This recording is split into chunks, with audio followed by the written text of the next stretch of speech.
Hello, everyone, and welcome to another edition of Ascii Anything presented by Mochi Consulting. I'm your host, Angel Leon, Mochi's Director of Personnel. We're glad you're with us for this episode of Ascii Anything, where we'll be chatting with Alex Ortiz, a tech influencer. Alex Ortiz is a seasoned Jira expert helping teams of all sizes effectively use Jira and the rest of the Atlassian tools via his technical tutorials he posts on his YouTube channel. He has over 7 years of experience using the Atlassian tools as an administrator and as an end user. When he's not making YouTube videos, he's on Udemy, teaching folks all around the world improve their Jira skills. Alex is also the co-host of the Jira Life, an up-and-coming podcast dedicated to highlighting all the great things and people in the Atlassian community. Alex, it's great to have you with us on Asking Anything. How are you? Thank you. Really well, a little early, middle of a move, but I'm almost well, I guess I'm at the tail end of a move and just very long weekends right now, just moving stuff. Yeah, and you mentioned early, Alex is. Thank you for joining us again. He's on the West Coast, and we, of course, are in Indiana. A little bit early for Alex to join us today, but we certainly appreciate and thank him for that. So you're moving too? Yeah, I just decided it was time to move. Well, as somebody who's moved many times, sometimes actually 4 times from overseas and back to the States, I can certainly appreciate a move. If you need somebody who can help you like put things around, my wife and I would certainly do that because we've become experts at that. Yeah, I was gonna say that would have been good information to have like 2 weeks ago. Oh man, no, I tell you, it's yeah, moving's not fun. And when you do it overseas, it's as bad as it sounds. It's terrible. Anyway, so let's start with your background. I want to get to know what really drew you to Atlassian Technologies, and can you share a little bit of your background? Yeah, absolutely. So I started off in the IT space 2012 timeframe. It's been a while. And I was doing just some scripting, minor programming stuff. I have a computer engineering, computer science background. And yeah, I was just doing IT things. And one day, my company that I was at decided that they were going to make everybody's lives pretty bad and move everybody out of California and into St. Louis or into Charleston, South Carolina. And so being a California native, I was like, no, thank you. I don't want to, I'm not ready to move. And so I went and talked to my boss and I told him like, hey, my company at the time was paying for my master's. And I told him, well, I'm only a class into this commitment here and it was a $50,000 master, so I didn't want to, pay the whole Yeah. thing myself. So I was like, I'm gonna get out while I can. It's just one class, it's 5 grand and yeah, let's just call it there. And as I'm walking out of his office, he tells me, he's like, how would you like to move to St. Louis? And I was like, well, didn't I just tell you I'm quitting because I don't want to move to St. Louis? And he's like, but I'll make you put you in charge of Team Foundation Server, which was Microsoft's Jira offering back in 2013, 2014 timeframe, server version of Jira, if you will. And so I was like, let me think about it. So I thought about it for 2 seconds and I was like, sure, why not? And so that was my first foray into basically agile-based project management tools when really Agile was just, not really most back then everybody was using like Rally or something like that or a Clear Case, Clear Quest. So Team Foundation Server was like a revolutionary thing in the Agile space. And so it was tied straight to Visual Studio and you can do all great things. And so I did that for a couple years and that kind of got me into, managing these tools. And a couple years later, I transitioned into a software engineering role. So I got out of the IT space, but into software engineering. And that introduced me to version one and into DevOps and things of that nature. And so I did that for another couple years and I really wanted to come back to California. And so I got a job at a bar across the street from where I worked. The company that I was working for at the time, they lost a $50 billion contract. And the Wow. company that I went to go work for received said $50 billion Oh, contract. And so they strategically set up shop at a bar, literally invited everybody across the street with signs and everything. And smart. Yeah. and I came over. I was like, yeah, I'll take a $100,000 relocation package to move back to my hometown and back to San Diego or back to California at least. When I landed and got the first day on the job, they're like, here's Jira. You're in charge now. And I was like, what is this Jira stuff? So yeah, so I hated it, man. I fought this Jira stuff because version one and TFS, everything was like, it wasn't a bunch of tabs and it wasn't a bunch of products. Everything that Mhm. Jira and Confluence and Bitbucket all do, they were all integrated, at least within TFS world, right? That's one thing. And so I hated Jira at the beginning, but yeah, 7 years later, I'm a little bit of a Jira guru. Now you're it. Yeah. And I've seen some of your videos. I've seen some of the content you put out, and it's really good. I mean, I'm no tech guy myself. I'm in the human resources world, so I wouldn't call myself tech, but I use Jira on a daily basis. So to manage tickets, etc., for my teams. And so I find it very user friendly, and I really like using it. So I can't imagine what everything else that you do and how to get to it. So let me ask you, can you walk us through the steps you took to establish yourself as a recognized figure in the Atlassian community? Well, I will tell you that it was very unintentional. Okay. It was it was not a journey that I set forth to do. In April 2021, I, for some reason, decided it'd be a good idea for me to quit my job. And just on That's April yeah. Fool's, yeah, I told my boss April 1st will be my last day, and he's like, "This is a joke," and I was like, "No, it's for real." And I walked away from a really good job really good salary, really good benefits, and I had a dream to start a YouTube channel since 2014. And so I did this all the way to 2021. And so I wanted to do it. It was COVID. Everybody had gotten laid off, right? Everybody was like, there was a very unstable time. And so my wife and I talked about it. Like, if there's ever going to be an opportunity for me to quit my job and have to explain a gap in my resume, it's going to be in the middle of COVID where everybody was uncertain about life, right? Right. And I'm like, it's like now or never. So it's like I don't expect Yeah. another pandemic to come around anytime soon. Knock on wood, right? Hopefully, yeah. Yeah. So I was like, let's just do it because if it doesn't work out, then I just tell the recruiters like, hey, I got laid off, COVID, right? Like everybody else got laid off during COVID, Yeah. right? And so it would have been a no-brainer. So I took the chance and I started freelancing. And in the middle of all that freelancing, I was like, okay, you know what? I'm gonna do this YouTube thing, right? And so I started in cybersecurity because I have a big background in cybersecurity as well. And that got scary real quick. Like Okay. they started asking me for a lot of really deep technical questions. That imposter syndrome like kicked in really, really fast. And so I'm like, maybe not cybersecurity. So I'm like thinking like, what else can I do? I'm like, well, I've been doing Jira for a few years and I'm pretty good at that. And so let's start the Jira thing. And so I started freelancing for Jira. And then I started recording videos on Jira.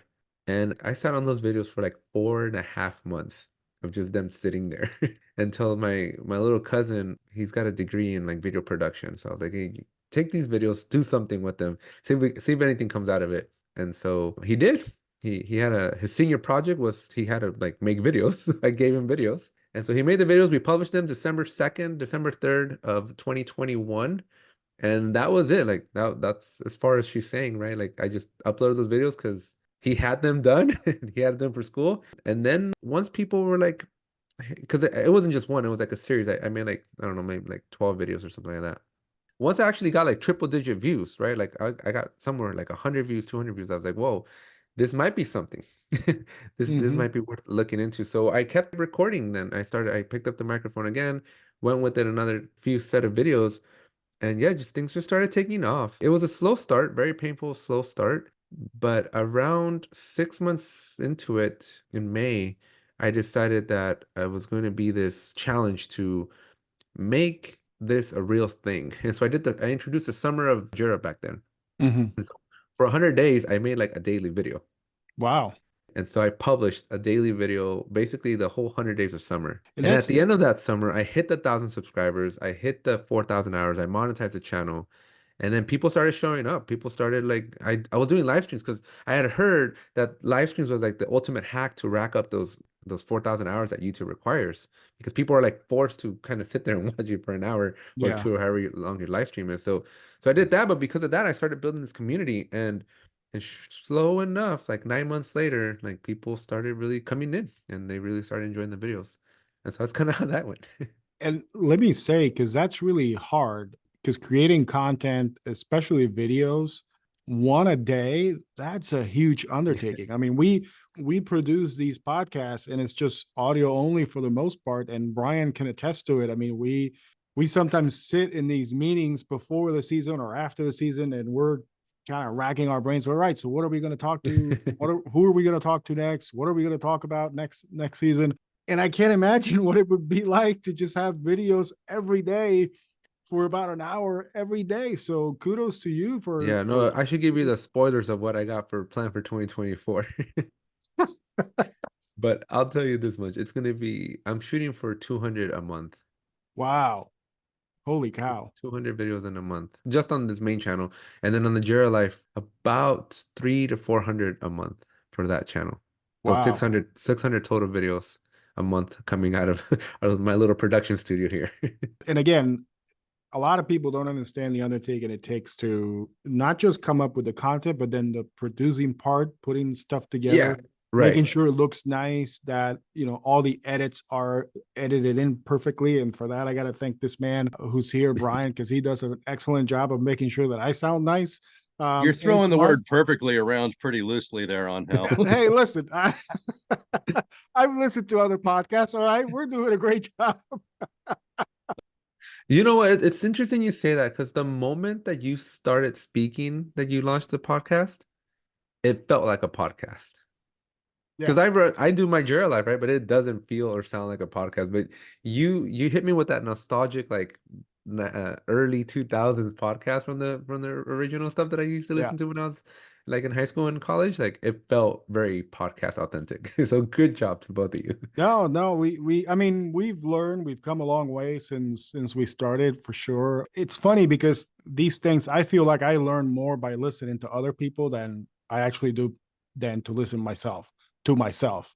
Some of the people that I've listened to for the last 10 plus years since podcast became a thing, I still listen to them today. And I kind of every now and then I catch something, right? I catch, oh, he said this way. Maybe I could incorporate that into it. And I'm sure Brian has the same experience when it comes to editing, but it is a very laborious process. I mean, it's for us that's audio. I can't imagine what video, and Brian does video obviously for the company, but doing one a day, that's a lot, man. That's really a lot. So congratulations. Yeah, no, it's not for the faint of heart, I will tell you that much. No, no, no. And it And does take a team. So I got like a whole team now. So it's yeah, getting better. Yeah. yeah, it does take a team. So no, kudos to you and your team because I watched several of your videos preparing for this, and they're really nice and they are very well executed. No, I mean it. Like you said, 2020, 2021 was the right time to start, YouTube channels, podcasts, etc. And when you go back and you see the people and the things that have started through that time frame, you can pick out the ones that actually did their homework about, hey, this is how you do a video, this is how you do a podcast, and how to make it look and sound professional, and yours do that. So really, no, congratulations, you have the Thank right you. the right team. Yeah. So Far exceed my expectations. I'm growing up in the defense sector world, working in these defense companies. We had a yeah, saying of good enough for government work. And yeah, so oh my yeah, podcast, my bar is good enough for government work with this podcast. listen, I worked for the government for 15 years. I know what that So means. that's my bar of excellence. So let's keep it with your community presence. What strategies have you found most effective in building and maintaining that strong community presence? This has been one of the more eye-opening parts of this.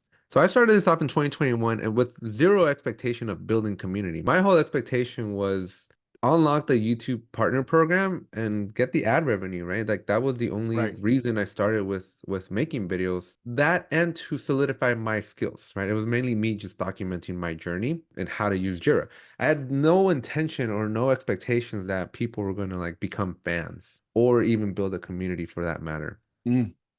And for the most part, like there's a comment section that was something that I looked at for like the first year and a half. But it wasn't until I went to the Atlassian conference in 2023 that I understood the value of community. Now, Atlassian themselves, I don't know how much you know about the Atlassian ecosystem, but Atlassian has this community appropriately called the Atlassian community, community.atlassian.com. And so there's a following already, right? There's a presence where there's members of the Atlassian ecosystem, whether they be people that make apps for Atlassian or just users of Atlassian or just people that love Atlassian, and they congregate in that community.atlassian.com and they spend all their days in there. And I knew it existed, but I didn't know what it was. Like I knew it was where I went to go ask their questions. And so there's Atlassian has these like community leaders that are responsible for putting out content, for creating events where people show up, whether virtually or in person. They're responsible for answering questions in the community. And so Atlassian invests a lot into this community space. Now, unfortunately, I'm not a member of any of that. Like even at the level that I'm at today, Atlassian still won't let me in. True story. Come on, As of this Atlassian, what are you recording. doing? It's not for lack of me not knocking on their door every single month, but apparently I'm not doing something right still. But yeah, this community just started, like people just started watching the videos, and I honestly think it was the one objective that I had when I started creating my videos was one and only one objective with the content of the video. And that was I did not want to make tutorials that left out the hard part. Because Okay. I watched so many tutorials where they're like, here's step 1, 2, 3, yada yada yada, 5, 6, 7.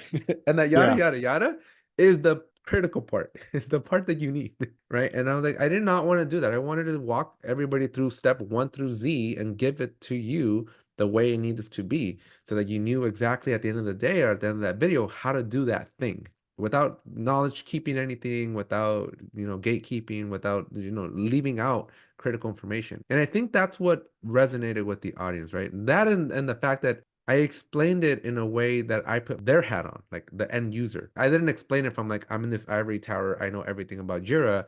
I explained each video as in like, this is what would have been helpful when I was learning it, type of Yeah. thing. And I gave you all the steps, right? I didn't omit any steps, or I didn't fast forward through any steps, or I didn't make assumptions on any steps, right? I talked through the problem out.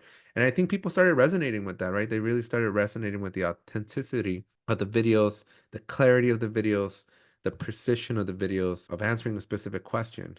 And I think that's what led to the community, right? That's what led to people liking the videos and understanding and really coming to depend on the videos for them to do their day-to-day job. Well, maybe you're not part of the community because, as I understand it, it's Atlassian evangelists. Is that it, or No, Atlassian it's literally, truther? they're called community leaders, and it's an interesting dilemma that I've been trying to do, right? Like I even sent them like a 6-point list of like, here's everything I'm doing for the Atlassian community right now. Wow. And they're like, their response was like, so how many community questions are you answering on the community website? I'm like, 0, because I'm making hundreds of videos answering them over here. Right. Right. But I have to be putting them over there. So unless I invest time to write answers, which written form is not my thing. Maybe you should Unless I link up your videos to I your know, but post. that's what I'm thinking of doing, where I'm like, okay, fine. If you want to play like that, I'm gonna bombard you. That's why I'm like, wait till I shoot 230-second videos at them. Someone on your staff should, if they're using Premiere Pro or a similar program to edit, just auto generate a transcript, copy and paste it. Copy paste. Yeah. Here you go, here you go, here Well, you go, here you but you go, bring here you up go. it's an interesting thing though, right? Because when you're starting out a channel, there's this dichotomy that you got to balance here, right? Because you can't spam, right? Like for growth, you have to be in the right channels, right? So the one thing that I never wanted to do when I started out this journey was I didn't want to go to the questions and go, here's a link to my video, here's a link to my video, here's a link to my video, right? Because I could have done that from Yeah. day one, but that felt very forced for me. It didn't feel very authentic for me, right? And so that's why I've always just stayed away. And like every once in a while, I'll answer questions, but it didn't feel natural. It felt like I would have cheated my way into viewers, and I didn't want to do that, right? And so I have intentionally avoided doing videos or answering questions for them, because I felt like it would be like not clickbaity, right? But something along those lines of like, here's the link, but if you want the answer, you got to come over here. And I Well, just didn't want to, it didn't feel right. yeah, And so for I think that, and I you're, didn't want to write either. I'm like, I don't want to sit there and type, because these questions are not easy, right? They're hard questions, which they take explanations and then take screenshots and videos, and like a picture's worth 1,000 words, a video's worth like 10 million views or 10 yeah. million words, right? And so like, I don't know. I feel like there's a lot to do there. I get that. Yeah, like that kind of like that's a kind of self-promotion that can feel personally feel like, oh, I feel a little slimy doing it Yeah. like that. Cheap. Yeah. Yeah. Mhm. Yeah. Yeah. Yeah. No, I think you're doing it right. I think you're doing it right. And honestly, you're already doing them a service regardless, because you're doing Right. Yeah. videos about their products and about uses for people who might have questions about what type of use can they get out of it. Well, here's a video for that. Yeah.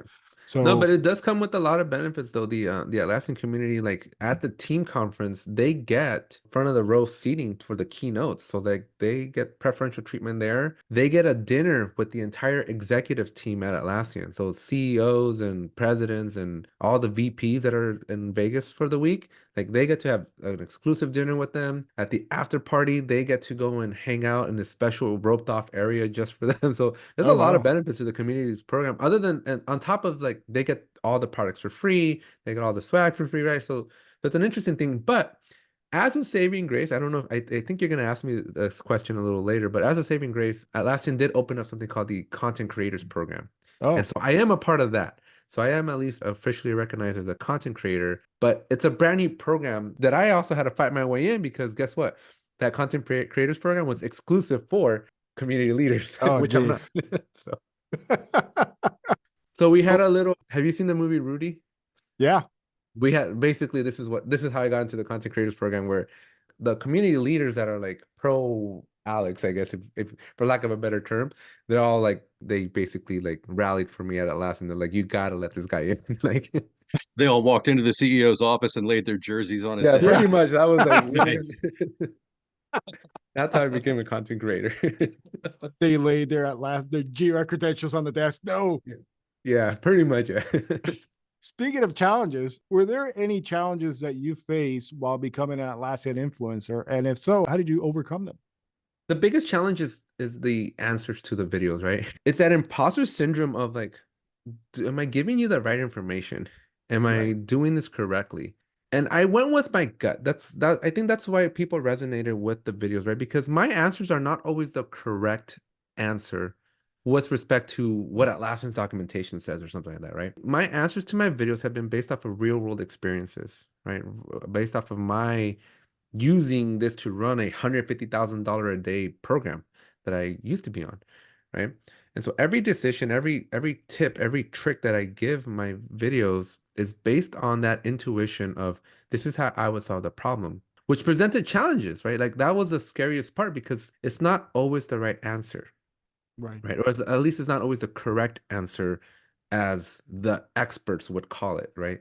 And so that was just at the beginning, that was one of my biggest, and even to today, like I'm still like I'll make disclosures. I'll be like, in my honest opinion, this is how I do it, right? And I think that's the biggest challenge because the world's watching, right? Like the internet's watching, Atlassian's watching, and there's always this like it's like a parable or something where this guy and a kid are walking a horse or a donkey or something, and then like this bystanders are like, look at those two guys, they're not one could be on the horse. And then so they put the kid on the horse and they're like, look at the old guy could be on the horse instead of the kid because the kid's younger. And then so they swap and then they're like, oh well I'll look. And so like you can never please anybody. So like that's the biggest challenge is like pleasing the internet is really, really hard to do. And so that's every single time I hit record, that's still even to today, like my biggest challenge. I'm like, what's gonna happen with this video, right? Like with the information I'm putting out, who's it going to resonate well with, who's it not going to resonate well with, and then there's industry experts, right, that kind of watch this stuff too, and kind of just let me know behind the scenes of like this was good, this was bad, did you change this? And so fortunately, like 99% of the time I hit it right. But every Yeah. once in a while though, it still stings a little bit. But yeah, I would say that's one of the harder things of making content or being a creator is just like it's so hard to please every type of persona, right? It's just mentally hard to do a video on a Yeah. technical topic and have the wrong answer. Yeah. Especially as you've mentioned now a couple of times, the imposter syndrome, because you've done it, you've experienced it, you have experience with the tools, but there's something about doing it on your own in your computer for the program that you're working on versus doing it for an audience that's going to eventually watch that and go, wait, he missed a step, or wait, that's not how I would do it. And so then you get the challenges in the comments, etc. So it's a lot harder, especially with the comments. I don't even want to ask you about the comments and the things you probably get, but I do want to ask you. So Yeah, can you no, share my any my comment stories? no, so my mom, she'll, I guess, an older generation, right? They think a lot about public appearance, right? They think about what other people Right. think about them. I've let that not phase me at all. Because if it did, if I worried about other people's opinions of me, like I was like, I would not have a YouTube channel right now. And so So my mom every once in a while, she's like, "What are people gonna think about this or that?" And I'm like, "Go read my comment section. Those hurt. This is not a problem." I don't worry about these insignificant problems. Like I'm worried about like the comments that are coming in. Those are painful. But no, I think to answer your question though of like the bad comments, it's a miss. I would say 9 times out of 10, I get these comments, and this is the reason why I ended up now doing it, right? I think this is my driver for why I do these videos. But I'll get a video from someone saying like, "Hey, just got thrown into a new job, COVID and just layoffs and everything, right? They like I just got a new job. I have to use Jira. No idea." And your video was like the best video I could have had at the right time. It shows me exactly what I need to know to do my job effectively. So most of my comments are like that. But every once in a while, I'll get a video from a guy or a gal basically telling me like, "This is the most pointless, useless video ever." But then for every one of those, there's at least 9 good ones. That's good. That's good that you're making a difference at least to those people like me who honestly I've never used Jira in my life until I came to Mosier. And so now that I see it and I use it every day, it's like, wow, like this, I honestly couldn't see myself doing anything else. It's tricky to use for the first time. Yeah, It's overwhelming. There's a lot happening. yeah, yeah. There's a lot There's a lot happening, of places to especially be. yeah, Yeah, especially if you've got like complex tickets and things like that, which I won't go into because I know we could probably spend another hour on that. But let me ask you, do you have any favorite tools or features that you find particularly powerful or innovative about Atlassian or Jira in general? It's a hard question to answer because I think it's not a tool, but all the tools in synchronization help me do my job, right? And I think it's the same thing even with the Atlassian tools. But if I had to like call a feature or thing that I like, I'm a very big visual learner, which is Okay. why I absolutely not. I'm not going to try to turn this into the Moser podcast here, but one of the reasons why I loved when I was working with you guys was like it turned a very black and white process of like just dragging and dropping linearly to a very dimensional visual way of seeing your work. And so I'm a huge fan of like Miro and like even Confluence's whiteboards capabilities because any tool that lets me articulate my thought process in a picture, to me, that's priceless, right? Because so many of the meetings that I'm usually in with folks working like in a collaborative environment, you miss a lot in translation, right? You're assuming one thing in your head and they're assuming another thing in your head and their head. And the squeaky wheel gets the oil, right? The loudest person in the room usually gets their way, Right. or the shy person that has the answer won't speak up because they're shy or nervous, or there's like a bully and like there's like this just it's like high school never ends, right? Right. in Yeah. the workplace. And it's so hard to argue with the picture. It's so hard to argue with like a drawing or some visual representation of an idea Mhm. versus just talking about it. And I love these visual tools. So like something like again, your guys' plugin that allows you to visualize the dependencies, or Miro that allows you to plan things out, or even the Confluence whiteboards, it just lets me put into a picture format my thoughts. And that to me are the most important tools that I use daily. Yeah, that's what as you mentioned earlier, a picture is worth 1,000 words. So it's easier on the eyes. It's easier to explain when you have something laid out in front of you, rather than when you have a differing of opinions of how to get Yeah. from point A to But point B. my problem is I'm not very creative, so you just see a bunch of squares and rectangles and circles on my picture.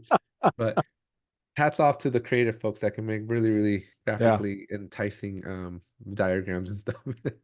yeah, I know. Shout out to them. All right, so before we go, what advice would you give to individuals aspiring to become influencers in the tech space, particularly within the Atlassian community? I would say document, not create. It's a Gary V thing. I don't know if you're familiar with Gary Vaynerchuk, but he's a big proponent of document, not create, because you're not going to be able to please everybody, right? We kind of talked about this for a second, and so one of the biggest problems with it, especially being like some sort of an influencer in the tech space, is that you are going to second guess your answers. You're going to second guess if you're giving good advice or bad advice. And I would say just do it as you, as the true version of you and your thought process. Because even if you're wrong, you will get better because people will let you know that this was really bad.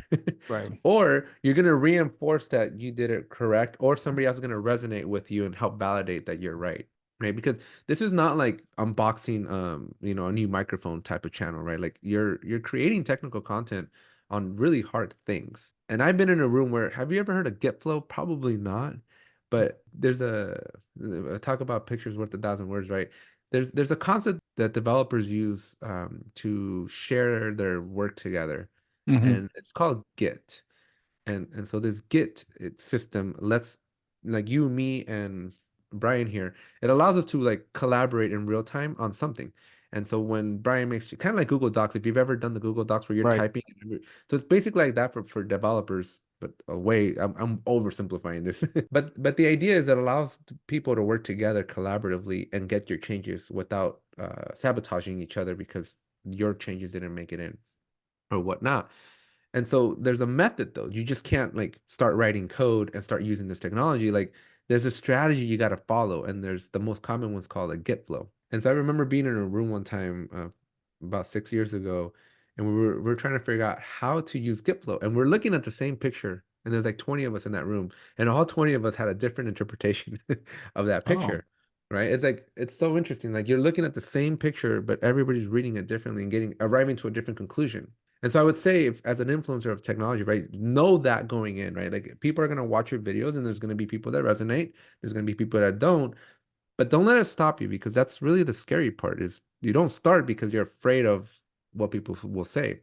I would say just do it and just embrace the people that are going to jump on board with you, because those are going to be the ones that become your fans. And the other ones that don't, they'll either leave a hateful comment and then be done with it, or they just won't come back, which is okay, right? Like you don't need that. Like they'll just weed their way out, right? And so here I am, like almost 600 videos later, a million views later, right? I can count with just two hands the bad eggs. But I yeah. thought when I was starting out that everything was going to be a bad egg, right? That everybody's going to be like, it was me against the world type of thing. And so it ends up being a very small percentage of the people that make it hard. And so I would say that. And then the second thing I would say is like, if anything, it serves as a vessel for you to improve your skills. That 100 days of summer that I spent doing those daily videos, I learned more in those 100 days on how to use Jira than I did the previous 5.5 years of me using Jira, Wow. right? So that 100 days eradicated my imposter syndrome. I can walk into any room today with anybody and talk about Jira, and I'll go toe to toe with you because I know how to defend my skills. I couldn't say that for my entire 12-year career as an engineer, right? Like I was always so scared of everything because I never felt like I learned anything correctly. But just making the videos, because I don't do anything special anymore, right? Like I don't use Jira like an end user, right? I'm just out here kind of doing my own thing. And so my skill set though has 100x just by the simple fact that I look into the tool every single day and I let curiosity help me find an answer. Because my favorite thing is when I don't know an answer. And I will tell you that out of all the questions I usually get, no two people ever ask me the same question in Jira. So Hmm. that's a lot of pressure as a technical subject matter expert, right? Because I'm expected to know every answer all the time. Right. And I end up taking that limitation that I don't know every answer and I turn it into a video learning opportunity where I'm like, somebody will ask me like, how do you do this in Jira? I'm like, I don't know, but let's go find out. And so I'll record it. Here I am. Can we do this? Yes or no, right? And so I'll make a video out of it. And now I added another notch to my belt, and now I have another skill, and now I know another answer, and I do enough hundreds of these, right? Which is why, again, I want to push out. Imagine where I'm going to be at with 200 videos a month, Uh, answering 200 different types of questions, 200 different opportunities to learn something new, right? And so yeah, so all I could say is, as a technical influencer, if you want to be a true master of that skill or that niche that you're in, making the videos is the best way to excel and just exponentially grow your skill set, and you'll never have that imposter syndrome ever again just by literally documenting your journey to learning. Because again, at the beginning it's going to be painful, right? At the beginning you won't know if you're right or wrong or what's going on, but that's okay because there's a lot of other people in that same journey with you.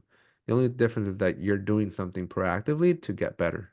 yeah, that's I was gonna say, because with your explanation, you kind of continue to grow as a professional and and really as me within the subject. Because even though if you're doing something that you've done 1,000 times, now you're explaining it on video.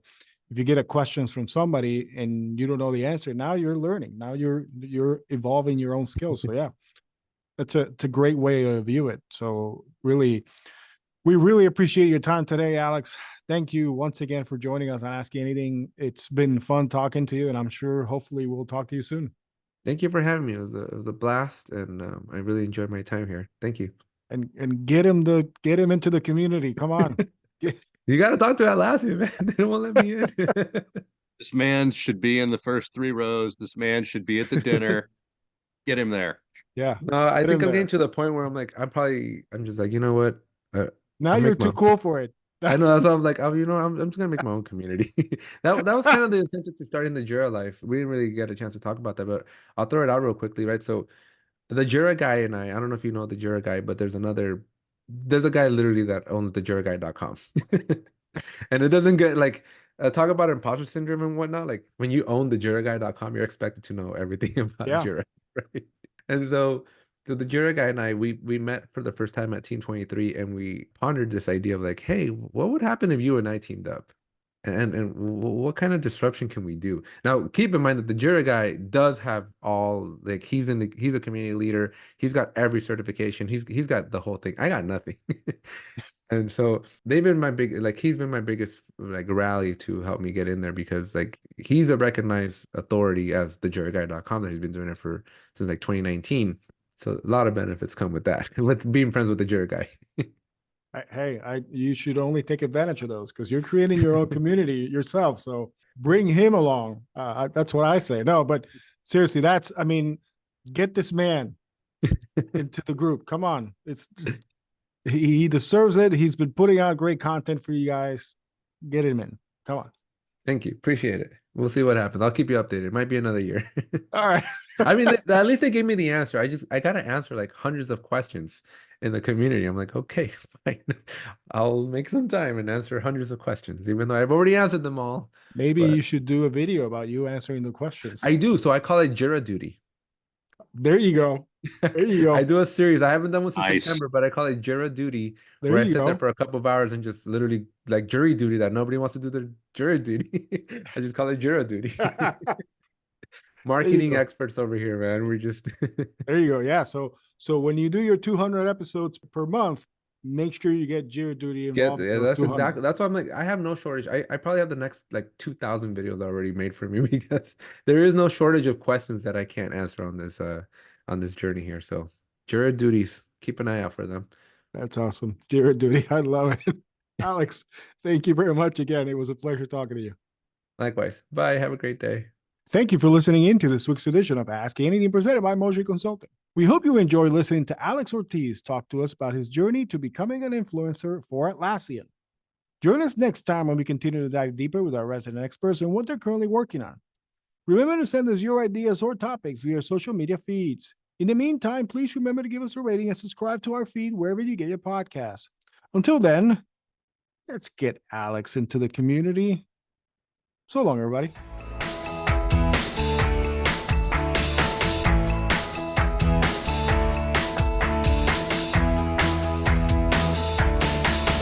Go